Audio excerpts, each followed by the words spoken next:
All right, Chance, we're doing something a little sketchy. What is that?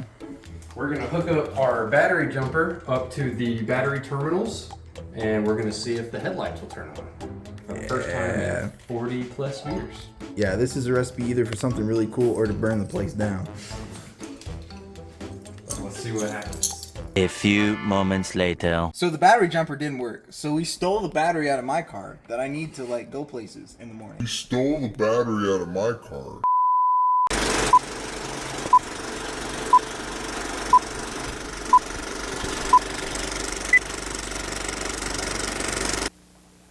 Can the unbelievable happen when you meet Mustang? Ask Harvey B. When he looked over a Mustang hardtop at his Ford dealers, he discovered some pretty unexpected features. If you stick the key in here and turn it, the alternator light turns on and the oil light turns on. And we have like basically full functionality. We've got the headlights should be on now, and the high beam switch works. And then my personal favorite is that the fan still works. If you turn this thing on, we got a nice breeze coming in now, which is insane. The turn signals work, or at least it makes the clicky noise on the inside that suggests that it works. The radio will make noises, but it won't actually pick up any radio stations. The horn doesn't work, unfortunately, but the windshield wipers work. And get some nice mood lighting if you open the doors. So Bucket seats, vinyl upholstery, full carpeting, all standard. yeah, it's pretty good. We'll take it. So I think we got a couple bulbs burned out like you would expect, but even though there's no brakes, the brake lights still work. So I'm happy. Discover the fun only a 65 Mustang can bring. Just about anything can happen. Maybe it will happen to you. Battery not included. Offer subject to change. Terms and conditions may apply. Ford cannot be held liable for any injury that may result from use of this product. Please drive responsibly.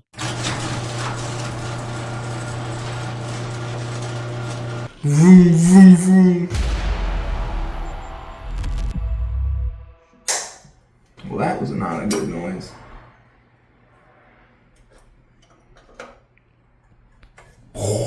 That was it breaking open.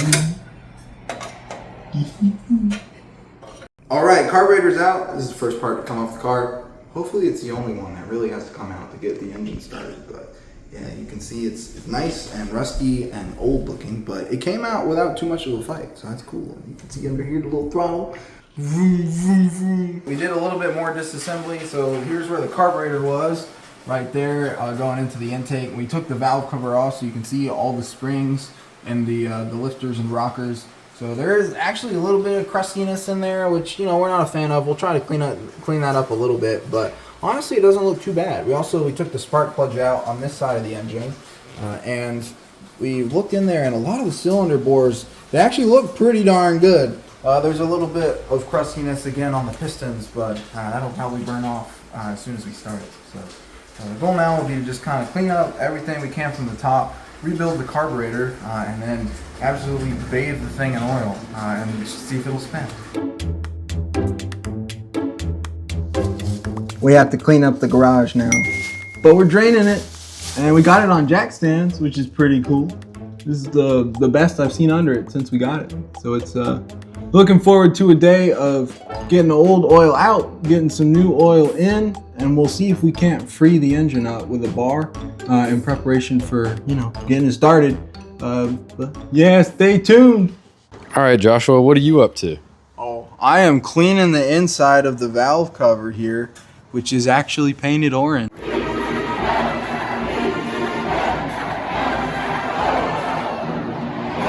You wouldn't know from the way I started because it was like pitch coal black. And I've used like a whole roll of shop towels and all of them have turned this disgusting black color.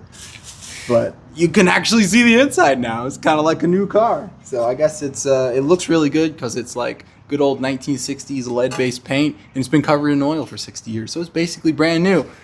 Wish the outside looked like that, but we'll take what we can get. So this is the result of my handiwork. You can see all nice and orange on the inside.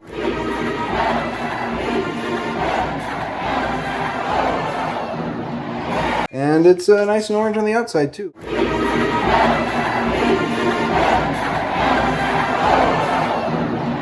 There's some deeper scars because this is what's protected the engine for its whole life from the effects of the outside world. But now we got to actually clean up the inside of the engine and should be able to bolt this thing back on. We got a new gasket. Chance was kind enough to drive out to the AutoZone and pick it up. So we will stuff it in here and torque everything down. Here we are. We are cleaning all the schmutz out of the valve cover. How's it going, Chance? It's going pretty good. Getting real good at my surgical skills. Yeah? Be performing open heart surgery soon. One eternity later. We are putting a drain plug back in. If you can see it.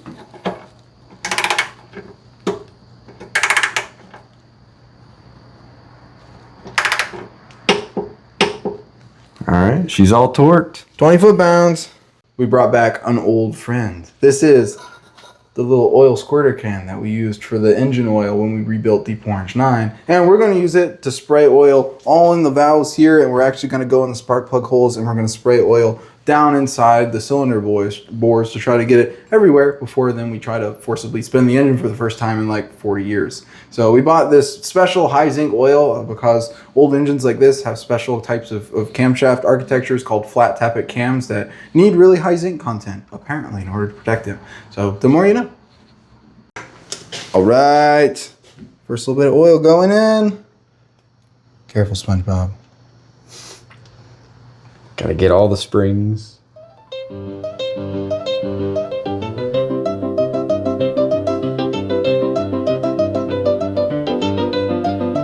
And we're putting even more down in where the camshafts are.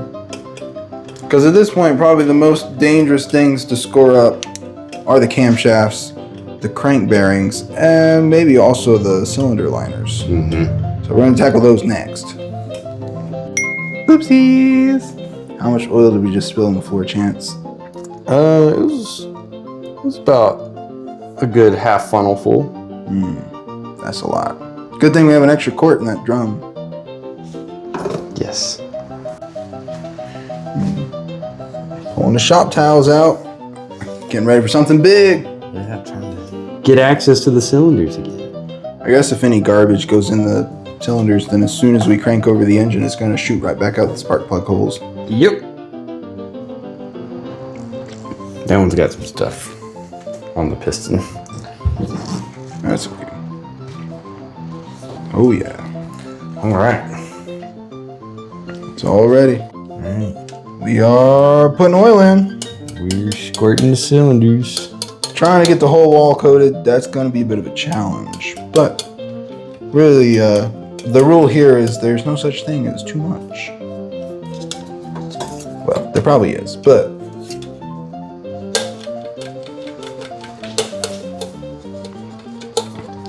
it's times like these that make you glad you don't have the V8.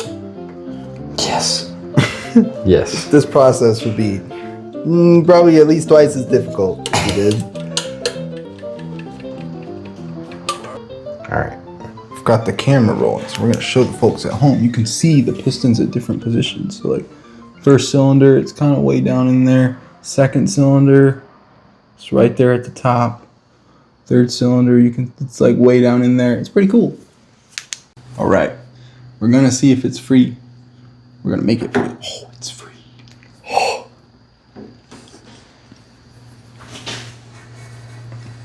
Oh, that wasn't even hard. Okay, now it's kind of stuck. All right.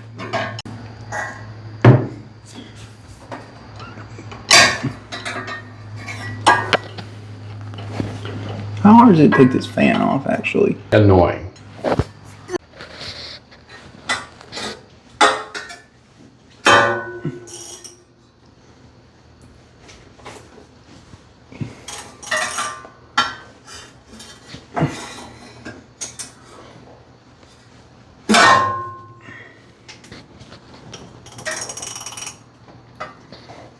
Hey, you see this set of valves opening?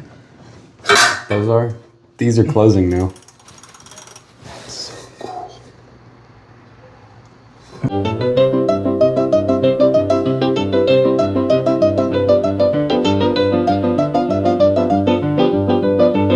What are you doing, Chance? Trying to put the fan back on. Now that we know the engine is free, we're gonna put the fan on, then the valve cover, and try and give it a crank on the starter. Why did we take the fan off?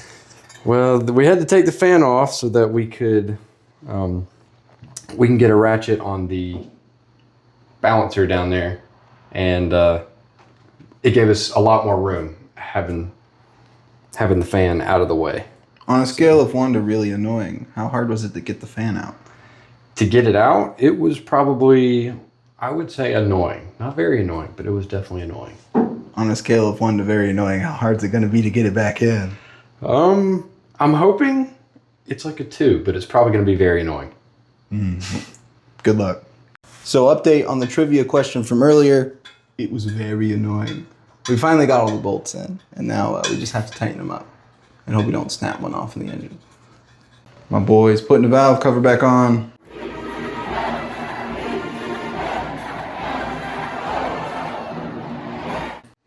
Yeah. Hopefully it just like never has to come off again.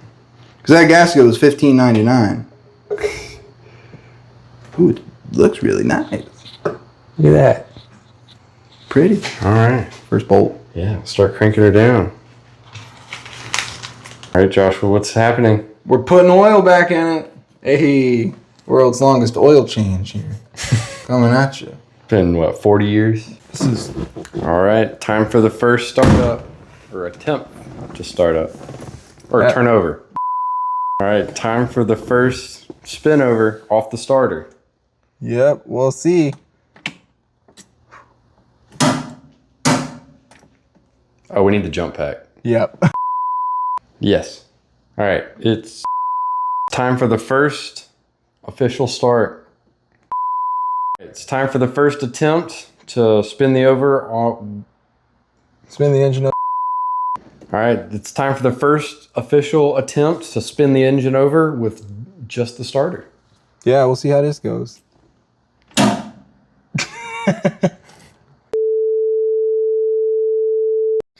Okay, so I hooked up some jumper cables directly to the starter there, and we have this battery. And it's gonna make a lot of sparks, but it works.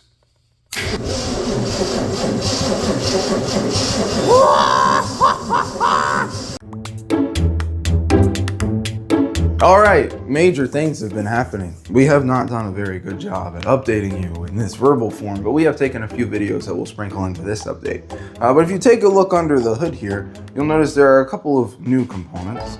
Now, we were having this problem where you would try to spin the engine on the starter, and as soon as you would turn the key, everything would go dark on the inside. The starter wouldn't go anywhere. You would hear the solenoid make a massive click, but it would take like 30 seconds to a minute for all the electrical systems to turn back on.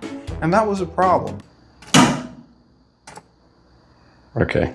And we didn't know what was wrong. So we asked every student's friend, ChatGPT, for some advice. And one of the things that it said was that potentially these big wires, the high current loop that run from the ground and the positive into the rest of the car, had gotten corroded on the inside. And sure enough, the negative wires were very, very corroded on the inside. So we replaced some of those. We also replaced the solenoid because just because we heard the click doesn't necessarily mean that it was able to carry the amount of current it was supposed to carry. And that still didn't work. So finally we turned our attention to the last wire that could be wrong. And that was this positive wire that's supposed to run from the battery into the solenoid here. And this one's really bad. You can see it's very corroded, but we thought it was all right, and it would run the lights, which means it could run low current stuff through it. But if you put a multimeter on both of these ends, it doesn't beep. It's not very continuous. So yeah, we gotta get a new one of these. But in the meantime, since we realized this was the problem, this was the thing keeping us from spinning on the key, we actually just used jumper cables to bridge from the battery positive terminal there into the starter solenoid there, and these other two wires here are basically the positive wires for every other electrical system in the car. I know, after working on Deep 9, that's pretty nice.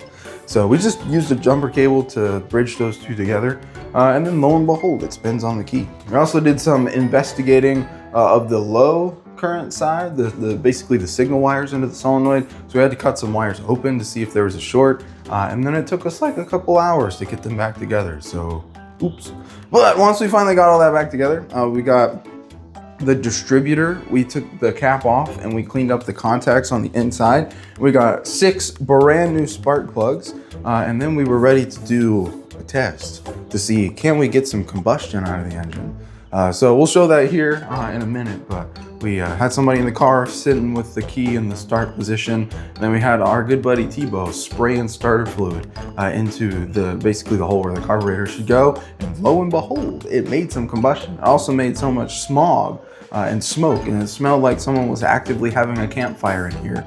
But it worked and it ran. And there were times in this clip we're about to show where T-Bo was spraying and Chance was not holding the key anymore. So it was running on its own. Yeah, we're excited.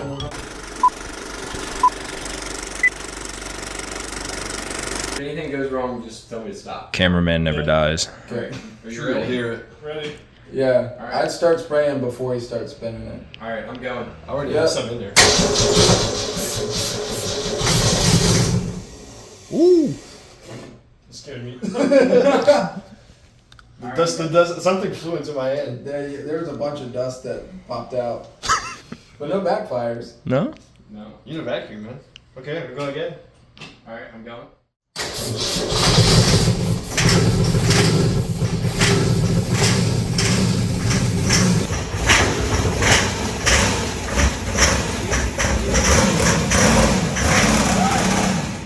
Wow. Woo! She's smoky. I should keep that fire extinguisher for another minute. And get out of here. Another major thing that we did is we got the fuel system sort of hooked back up. So this down here, this is the pipe that fuel goes to get into the fuel tank when you fill up at the gas station. And for the first time in a very long time now, the original Ford Mustang emblem that covers up your gas fill hole is back on the car. So that's really, really cool. We're still missing some bolts in here to keep it from, falling out. But it's great, and it actually works. So really excited about that too. And the other thing that we did is we hooked up all the connections on the back of the tank. So now the fuel pump that lives in here is actually connected to this tube that now goes all the way to the front of the car. So that's really cool. And we had a really good crew of like 7 people last night. So we were able to get all this stuff done in just a matter of a couple hours. Vroom, vroom, vroom.